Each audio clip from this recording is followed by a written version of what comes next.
تعالي بقى لما اقولك بقطعتين من البانيه احنا عملنا بيهم ايه. بجد يا بنات عملت بيهم حاجة عظمة، صدقيني يعلم ربنا دول قطعتين ولا اكتر ولا اقل.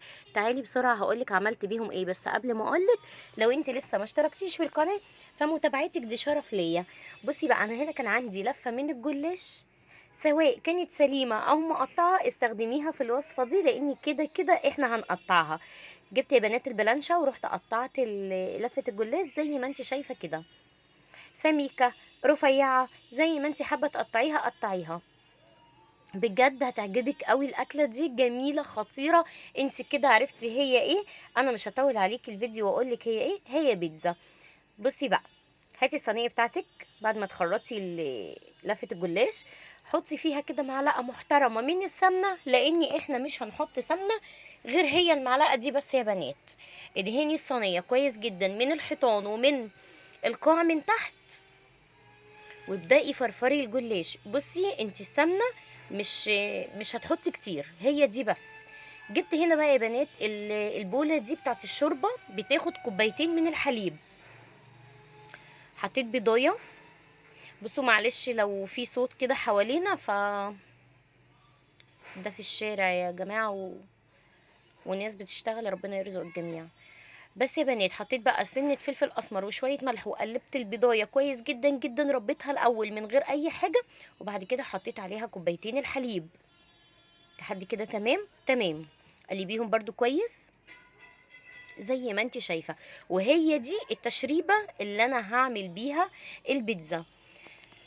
تقدري ان انت تحطي كده معلقه صغيره من البيكنج باودر، بتخليها كده هشه شويه، ولكن انا بصراحه ما كانش عندي، لكن انت لو عندك حطي شويه من البيكنج باودر في التشريبه دي وقلبيها. هنا بقى يا بنات حطيت نص الكميه من تحت،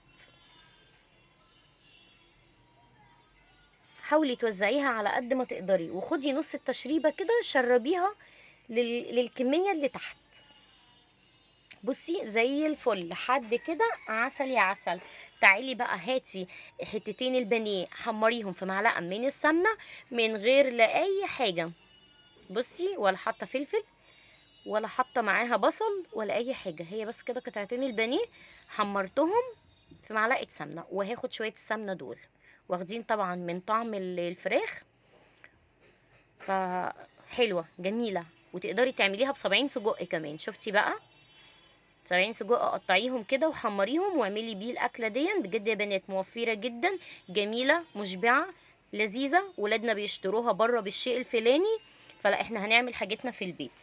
هنا بقى يا بنات انا كنت مقطعه فلفل شطه وفلفل رومي، تمام، لاني احنا بنحب الاكل سبايسي. تمام تمام. انا قلت كام تمام في الفيديو ده؟ عدوا معايا واكتبوا لي في الكومنتات. ماشي. ما قلتش تمام.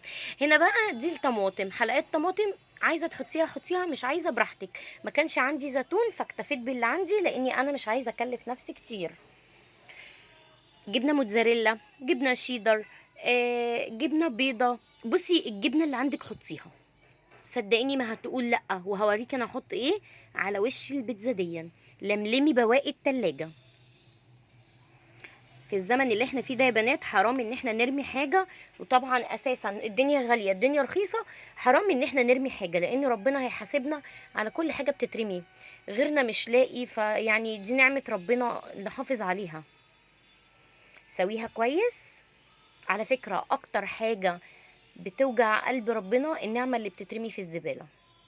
فلملمي بواقي التلاجة واعملي بيها الصينية العظمة دي، وربنا كانت عظمة. حسيت ان هي محتاجة شوية من الحليب فحطيت شوية كده صغيرين زي ما انت شايفة، لان الصينية كانت كبيرة.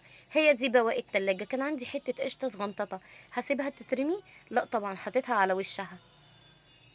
قشطة على البيتزا؟ اه قشطة على البيتزا، ما احنا بنحط قشطة على الفطير. جربي جربي ومش هتخسري.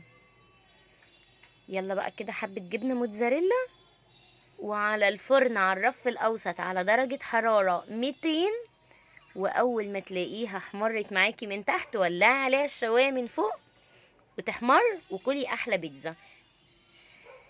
يعني كده جبت 3 بطاطسات ورحت حمرتهم جنبها، لان هي لزومها او هي بتحب البطاطس يا بنات، البيتزا بتحب البطاطس والكاتشب. رشيت عليها رشة ملح ورشة توابل بطاطس. يعني بديهم إيحاء بقى إنها أكلة سوري، يعني بطاطس سورية بقى يا بنات. بس كده، ادي البيتزا، ايه رأيك؟ صدقيني تحفة. اعمليها بأي حاجة موجودة عندك، ان شاء الله يا رب تعمليها بجبنة بس، بلانشون، ببسطرمة، بخضار.